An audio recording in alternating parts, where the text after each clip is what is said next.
Manufacturing. What happens to the money we no longer spend for foreign oil? It will pass through our oil companies first and then be spent on foreign or domestic goods and services.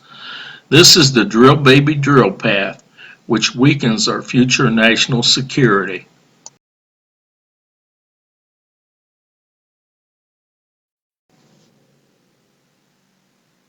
Our plan, the lower consumption rate option, results in less money passing through our domestic oil companies first. Then the money will be spent on foreign or domestic goods and services next. Our plan can extend our oil reserves from a 300-year supply to over 1,000 years, even if we export up to 3 million barrels of oil a day.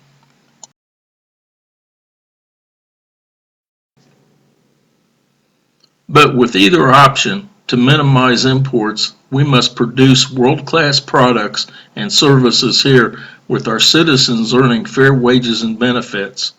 Our products must be superior in price, quality, features, and marketed, not just sold.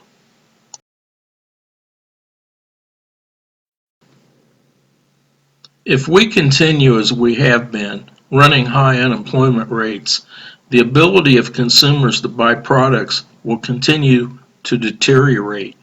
Less purchasing power leads to a terrible economy.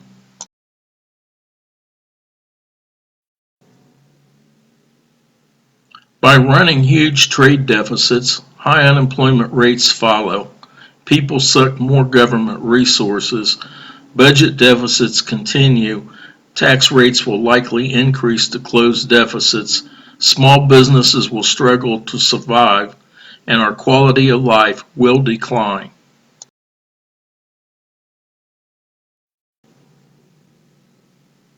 Either we will change the way we operate as a society, or the world will continue to pass us by. This is reflected in the fact that almost every national economic statistic has been moving in the wrong direction since the 1960s.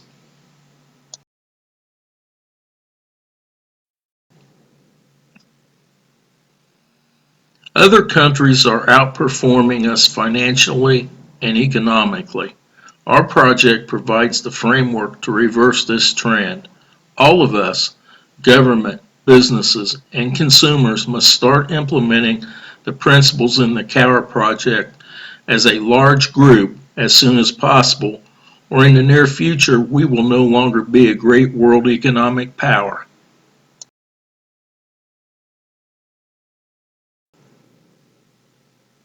Manufacturers try to maximize the return on investment at a given level of acceptable risk.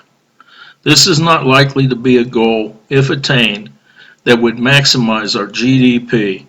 Maximizing return on investment is a capitalistic goal.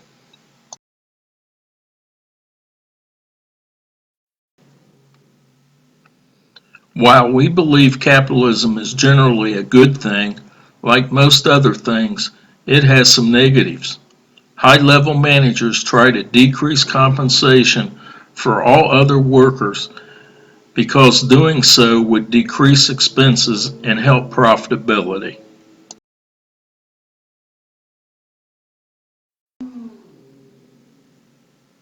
If wages and benefits go down for an employee, their consumer spending will likely decrease also.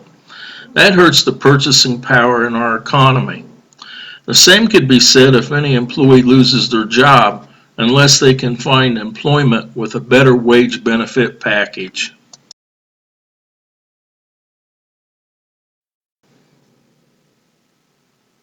We believe in fair wages based on the economic principle that pay should be based on what the worker produces and what it is worth in the marketplace. We support labor unions that represent large numbers of unskilled workers.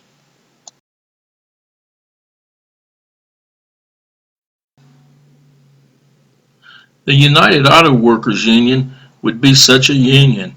Without the union, the wages and benefits would be far less than fair.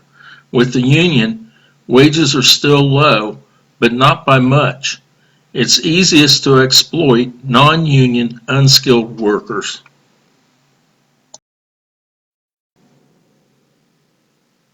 Some CEOs might move unionized production operations to another state or foreign country where unions are weak or don't exist. Paying workers less than fairly is exploitation of labor. Exploitation of labor is as wrong for a foreign worker as for a domestic worker.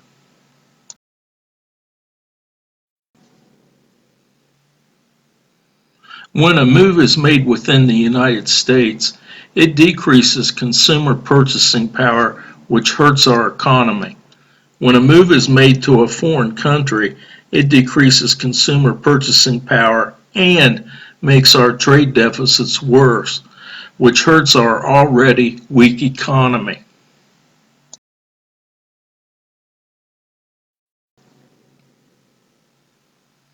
We don't like NAFTA because it encourages foreign labor exploitation, increases our trade deficits, and decreases our consumer purchasing power. While it may be true that exploiting foreign labor may lower product prices here, we've never seen it.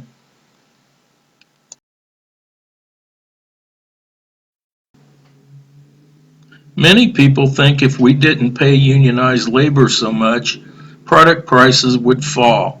We disagree with that. We've never seen it happen.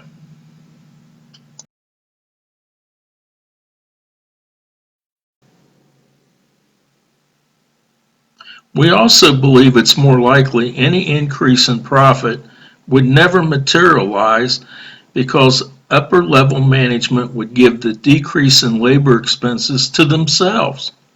If prices would fall at all, they would be very small, and if stockholders were lucky, they might see a penny or two increase in their dividends.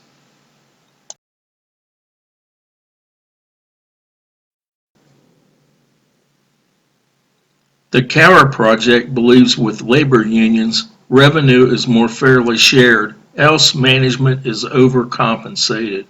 Some CEOs tell labor unions they would pay more, but they have an obligation to shareholders. Then they tell shareholders they have an obligation to pay workers fairly, so they can't pay a bigger dividend. 50 years ago, managers didn't play stockholders against unions as much.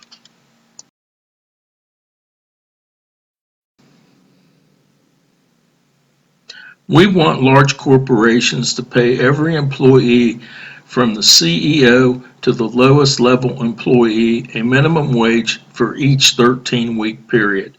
Then, if the company is profitable, the profits will be split up by percentages labor and management agreed to through collective bargaining.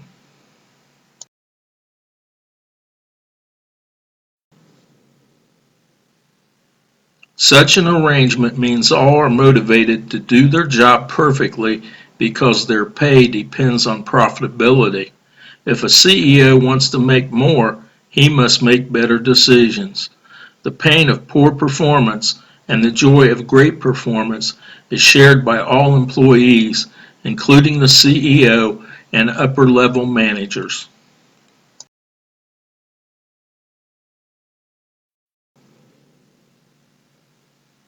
This would stop the practice of paying CEOs bigger bonuses when market share is being lost and profits plummet. Under this plan, perks given would be forbidden. For example, when a CEO is hired, a corporation might loan money for the purchase of stock, and if certain performance measurements are met, the debt is forgiven.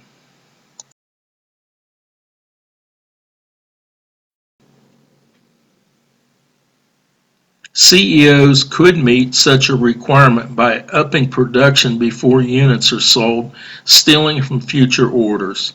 Another forbidden practice would be no golden parachutes for CEOs who wreck the profitability and financial stability of a corporation and then leave. This model more closely conforms to capitalism and the economic principles for fair compensation. Please view our fair taxation, our pension, and our project plan summary videos. Then you will know our project is the best plan for our economic health and vitality.